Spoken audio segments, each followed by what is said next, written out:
This week on Diabetes Connections, one of the most unique projects around diabetes that I've seen. What if your glucose graph became a tangible piece of art? Something printed out and put on your water bottle or at the back of your laptop or even displayed in 3D. I've seen this in person and it makes a big impact. I'm talking to Krista Shenaman about making this type of art, her journey with type 2, and it has been a journey. She took a record-breaking 28-day walk after her diagnosis, why she thinks it's helpful to look at data in a new way, and more. This podcast is not intended as medical advice. If you have those kinds of questions, please contact your healthcare provider. Welcome to another week of Diabetes Connections. You know we aim to educate and inspire about diabetes with a focus on people who use insulin. I'm your host, Stacey Sims. And every year I debate putting out new episodes this close to Christmas and New Year's. And by the way, happy Hanukkah, just passed. All the holidays happening this month. But then I always put out episodes because there's always good stuff to talk about. So hopefully this episode finds you whether you are driving to celebrations or maybe you're driving to work. Maybe you're wrapping presents or sneaking away from your family for a few minutes, or maybe you're listening while doing a middle-of-the-night site change. However you found us, whoever you're listening, I'm glad you're here. But I do have an embarrassing admission about this interview.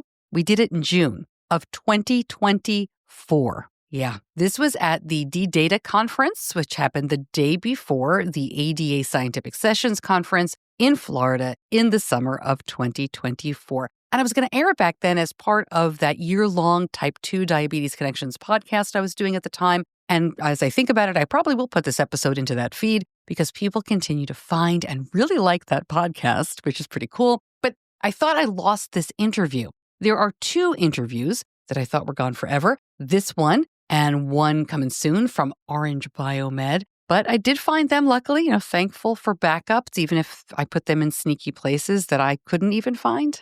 Have you ever done that? You put something you just don't want to lose in a very special place, and then you can't remember where you put it. Yeah, that's what I did with these interviews.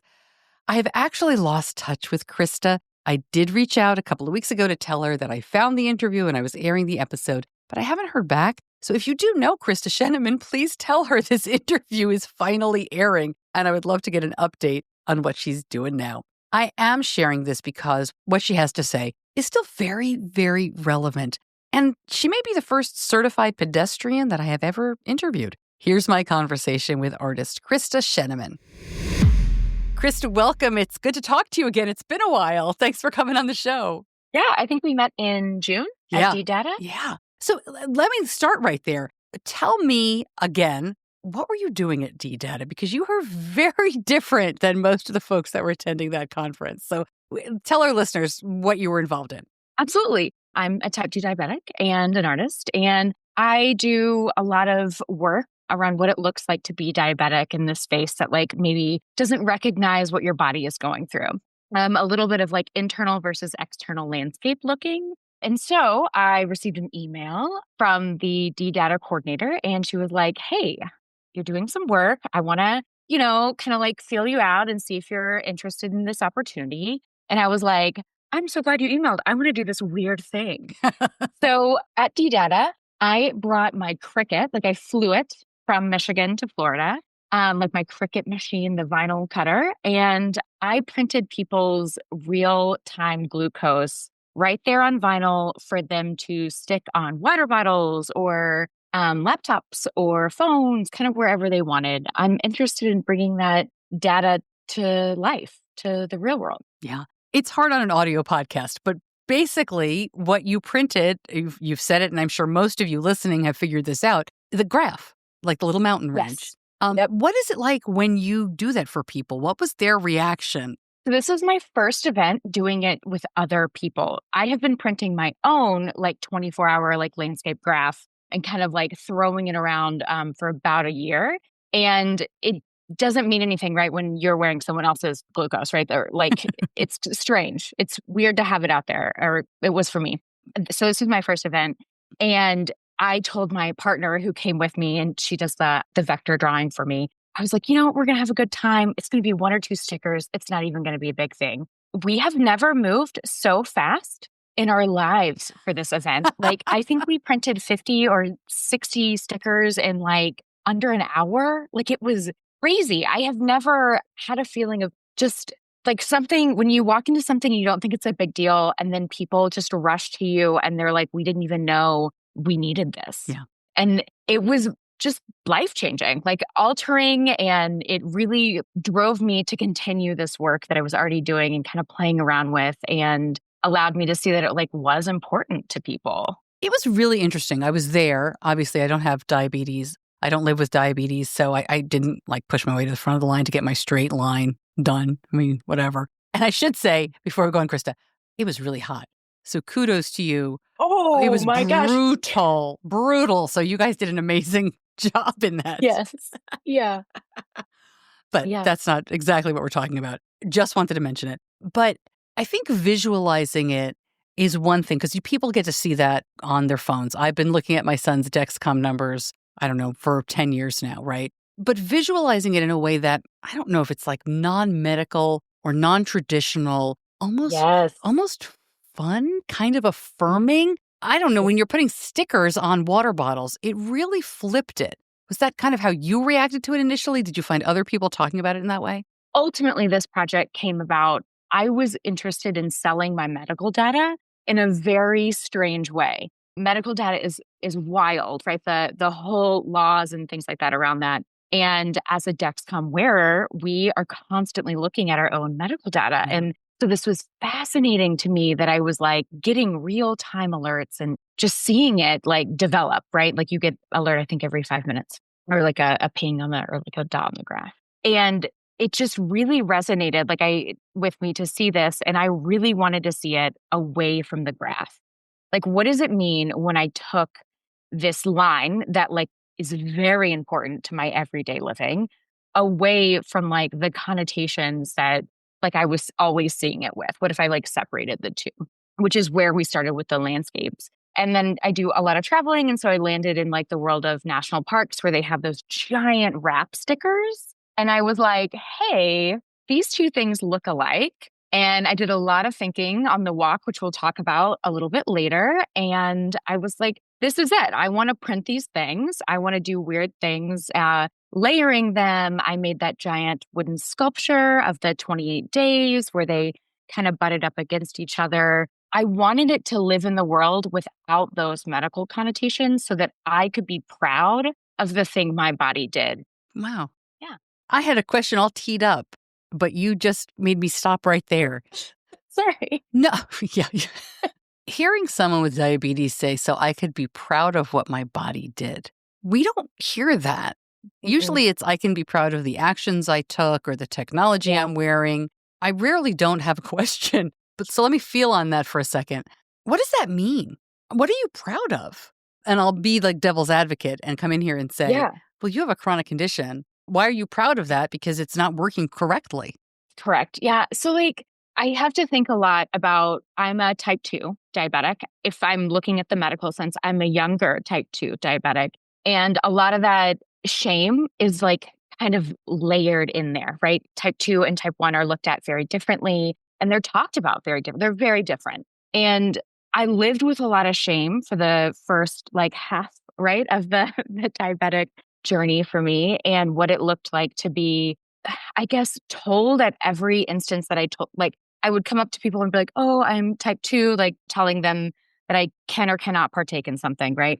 And they'd be like, oh, that's a shame you did that to yourself. Or, oh, you're not as big as I thought a type 2 would be. Or if you just took cinnamon, or, you know, like there are these things that people kept repeating to me. And I just felt like, damn, like, okay, but like, that's not, like, I live in a family that has prolific diabetes on both sides. This is something that I knew was happening and it did. And I'm making the best of it. And like, we can't always make the best decisions.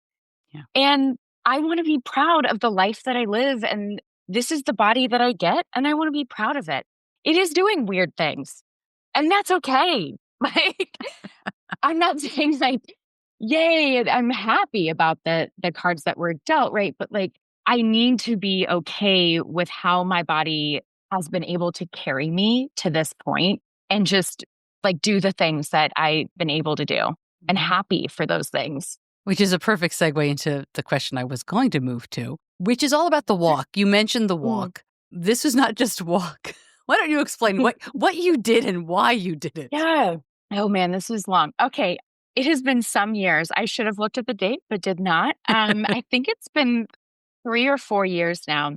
I walked from Cincinnati, Ohio to Memphis, Tennessee in April. I think it was 2022. I think it averaged about 35-ish miles a day and was like something like 50 plus, 500 plus miles total. I think 470 was like the Google Maps version. I got a lot of lost and a lot of crazy in there. So we added a lot of miles.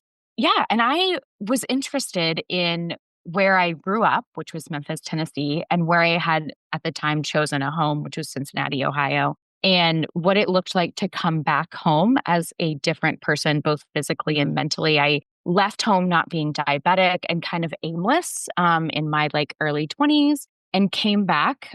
I had just graduated with my bachelor's of fine arts. I was now a diabetic. I was accepted into the University of Michigan grad program at the time. Things had kind of, for me, like solidified in my life. And I was in a point where I felt okay with the journey that I had taken to get here. And I wanted to really think about home, right? And the way in which it carries with us for the rest of our lives. Yeah. So I slowly walked home and thought a lot about it. One of the things I hear from doing the type 2 podcast for the past year, and I thought this really only happened with type 1, people being told, you can't do that, you shouldn't do that, your body won't make it, your body won't hold up.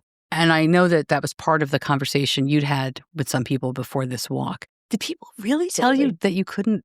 Not like walking's not hard and you were walking long distances. People really tell you that this is a bad idea?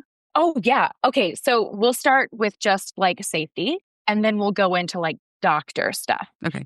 So this was part of a grant that I wrote. It started with me joking with my dad.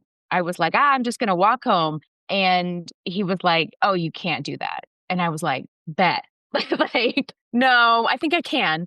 So we joked about it for a little while. And then I kind of really thought about it. And then I started writing the grant proposal.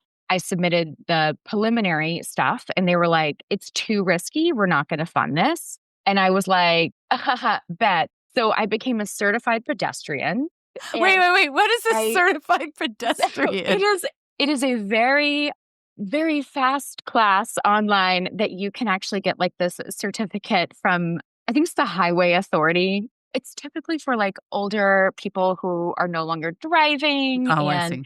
It literally is just, here's how you cross a road. Here's the laws that like, you know, the road has and the walker has and the driver you have and, you know, those kinds of things. And I then went one step further and learned about the difference between like walking on a highway and an interstate and the laws and things that go into that, and submitted a whole nother paper that included these things. And they were like, oh, I think you're serious. And then they gave me the money, which was great. And then I was training, you know, for a while. And I noticed that like, you know, my body was saying no while I was at the gym. So like walking for 6 to 8 hours a day is pretty taxing. And I was like, wow, I don't feel good. And so, and like, you know, too much of a good thing, right? Exercise. So I go to the doctor. I'm like, hey, something is happening. What can I do? She tells me, hey, it's probably best for you to wear the Dexcom. And I really don't think that you're going to be able to walk that long and still maintain like a healthy glucose level with the food that you would have to eat. Because we were talking about gas station food and like restaurants and things that like you just could not control. Right. And I was like, I think I'm going to train myself a little bit longer and then I'll figure that out. Essentially, I think the last 6 months was me making sure, like kind of getting my body ready to like eat strange like things in packets and hot dogs or, you know, like just weird gas station food that you know, really shouldn't eat on a daily basis, much less like walk 8 hours on. Right. Which, you know, at the beginning of the walk, I always tell people I could not eat enough. Like my glucose was so low all the time. Like I could not consume enough calories. in the middle, my body was like, we can do whatever we want. Like I was like eating whatever I wanted and we could walk and it was fine. And at the end, my body got used to it. And it was like, you cannot eat anything. Like, do not put it like, and then my glucose was just so high. Yeah. I even stopped in the middle of the walk and came home and made sure like I did some blood tests and things like that with my doctor just to make sure that everything was okay. And she didn't say no, but she, like wasn't enthusiastic about continuing. And I have to look at it as like, this is not something I'm doing every day for the rest of my life. It was a short-term thing that was not going to cause long-term damage. Right. In the end, right? So I got a lot of no's, but in the end, safety, right? Like having that Dexcom, having the knowledge of where to walk, when to walk, knowing what your body can actually do, trusting yourself, right? That's a lot of time to think. Do you remember when you got the idea to just do this? Yeah, it was at Thanksgiving. Yeah, I had gone home, or like my parents live outside of Memphis now, but I had gone home and like my dad or my mom had mentioned that they wanted me home more. And I was like, I said something that I was like very busy or whatever. And they were like, oh, you're always busy. And I was like, well, something turned into like a snarky comment, right? Of like, I'll just walk home. And something about like time. And I don't remember exactly, but it was just sitting at the table and my parents just making a very common parental ask to just please come home more often. Oh. Like you have left and we want you to just visit a little bit more, Right. I was like, just being a 20-year-old and being, just. I have one of those, by the way. Yeah, I was going to say, yeah. So it was a little, little snarky comment. And the more I thought about it, the more I was interested in including people in that journey, which, led me to sharing my glucose. And then in the end, led me to like actually sharing the visualization of it. I see. So looking back, that's just a long way to walk. Would you do it again? Do you think you got out of it what you wanted? I went into it thinking I was going to have all of this extra time for whatever reason. I don't know why I thought that, but it was a lot of crying on the side of a highway. Like it was, I think I'm good on walking. I come from a family of like people who walk long distances. My brother had done the Appalachian Trail. I have a cousin that walked across the United States. My dad has always taken us backpacking. So like this is not out of the realm of like my family scene. I think I'm okay for now. It was really painful. And I think I hadn't thought a lot about what it meant to grow up in a place and carry that with you. And then have this huge life change about to happen, which is I was uprooting from Cincinnati and moving to Michigan and starting school again and doing all this stuff. So walking might not happen in the future, but also you can't ever say no. I don't know. Yeah. No, that makes sense. It was such a rough time. Wow. Yeah.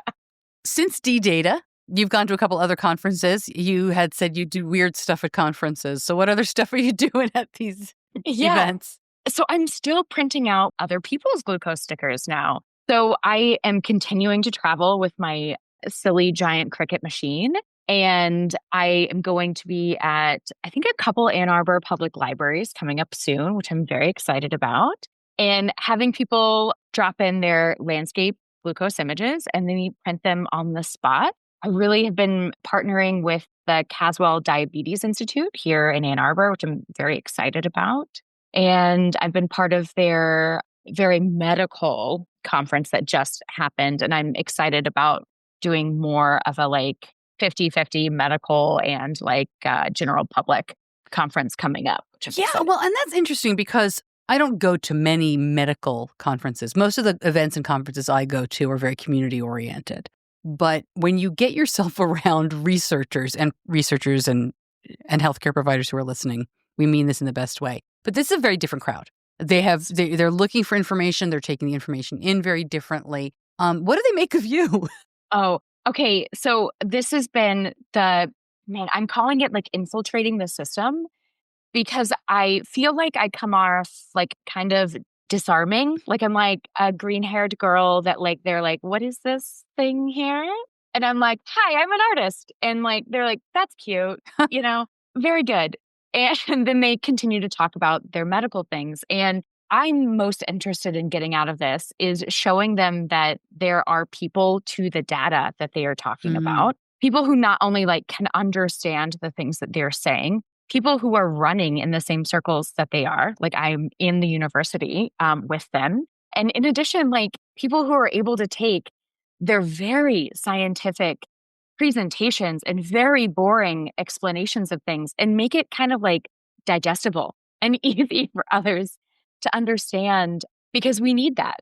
You can't run around and give someone a scientific poster and expect them to understand what is being said in this, like very cut and dry language and words that are not used outside of academic language or scientific language or something like that. Like it's just not, it's a terrible ask and also very boring. So we really need they really need help. Well, it's really interesting because I was a TV health reporter at the beginning of my career, and I always felt like I was basically just a translator. Here's a doctor or a researcher saying something, and I just wanted to help everybody understand it. Usually I had to understand it first, right? I had to break it down. And then with the podcast, I'm often doing the same thing. I used to do a game show all about diabetes, and I think that's a different language as well. And I think what you're doing is really just another way of, I mean it a lot more than this. I'm not trying to boil it down to one sentence. Please forgive me. I'm just thinking it's just another way to get this message to people who may accept it in a different way, right? Like if you're a visual person, if you're an audio person, like there's all these different ways to get these messages to you. And the creativity of the art can speak to these numbers in a way that I think those research posters can't, or may speak to different groups of people. So I don't know. I don't have a question, but I was just, as you were saying that, I was like, oh my gosh, that's perfect. That makes a lot of sense. Yeah. My landscapes, like these landscapes that I'm printing out, the landscapes that I keep CNC cutting and like stacking together, they mean something to me, right? I can see that and I can remember like, oh man, that was a bad day. Or, oh man, that was like kind of rough. And another diabetic can read this and see the same thing without those numbers. And that is so powerful. And then I have researchers come up to me who only look at the data and they're like, I don't understand what you're trying to tell me. Yeah. And I'm like, oh no, like there's something that's missing within the research. And I think it's the human. Yeah. Like it's the person who's using the data. On that note, I hesitate to ask, but I'm a little nervous about the answer, but I'm going to ask anyway. You live with type 2. You're in spaces a lot with people who have type 1. D data, is for everybody, but the majority of people there live with type 1. How is that? Do you feel like you're treated okay? I mean, like I said, I almost hate to ask, but like there's this horrible bias. And I think most of I hope the circles I run in are okay, and we like to think it's all good. Would you mind sharing a little bit about that? Yeah, I think with any person, we can only look at the things that our body and we've been through, right? And we can make assumptions and, try to understand and be empathetic to the other person. I think sometimes the mark is missed. And I think that's across the board, even with the most well-intentioned people, right? And on the other flip side of that, we all have to remember that we're all doing very different things. We're caring for our bodies, which look like to researchers the same way, but it's not. Like all of our decisions and things like that, I find myself in almost exclusively type 1 kind of communities, which is really interesting. A lot of the academic groups that I attend, they're actually called like type 1 research people. They're type 1. They don't actually even talk about type 2 stuff. And I want to be the human that allows them to understand that both lives are interrupted just at different paces and different times, and everyone's making different decisions. I'm not looking at it as being slighted, right? I feel like there are totally people who are like, this is the good diabetic and this is the bad diabetic, right? We have those things. I want to be part of these spaces. And I think to be part of these spaces, I have to be the person that looks past the two different ones and still understands that we're both the end goal is to show people that this stuff is serious and we need more representation either way. Before I let you go, I'm just curious about this, and this might sound really stupid. We talked about the stickers, but the artwork that you had was layered, the wooden sculpture. Yeah. Do you add to that? Is it static? Do you change it? Okay, this is going to be a little bit of a spoiler. I am working with a very good friend and fabricator. And we are hoping to do a 365 wall installation, like so vertically. So it's like in proposal mode. So that was actually, and it always kind of has been, a prototype. And so people were like, oh, this is great. And I was like, yes, love it, so that I can get more funding. Like, oh, that's great. Yeah. So I've been shipping it. It's been to 3 different locations now, which is great. And it actually has always been just like this tinier version, which, by the way, it's like 5 feet by 4 feet. So not very tiny. Prototype of a very big wall that is going to be like permanent. And I think it's going to be 10 feet by 15, Wow. something like it. Yeah, it's going to be it's quite sizable. Awesome. Oh, I'm so glad I asked. Well, keep us posted. Yeah, I'm excited. Krista, thank you so much for joining me. Yeah. I'm thrilled to talk to you. It's not quite as warm as the first time that we met, thankfully. That was brutal. It snowed today. Oh, where are you? You're in Michigan? I'm in Michigan. So it was our first snow today. Oh, yeah. No, I'm in Charlotte, North Carolina. I don't want to see any snow. Yeah. Yeah, that's fair. Thanks so much for joining me. Thanks so much for having me.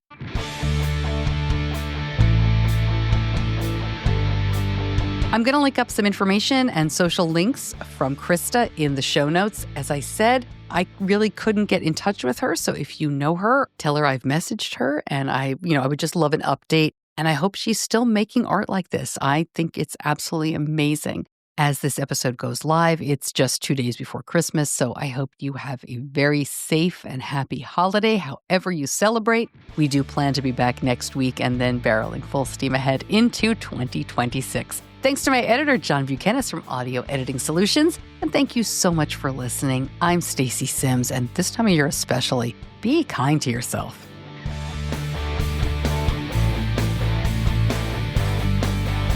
Diabetes Connections is a production of Stacey Sims Media. All rights reserved, all wrongs avenged.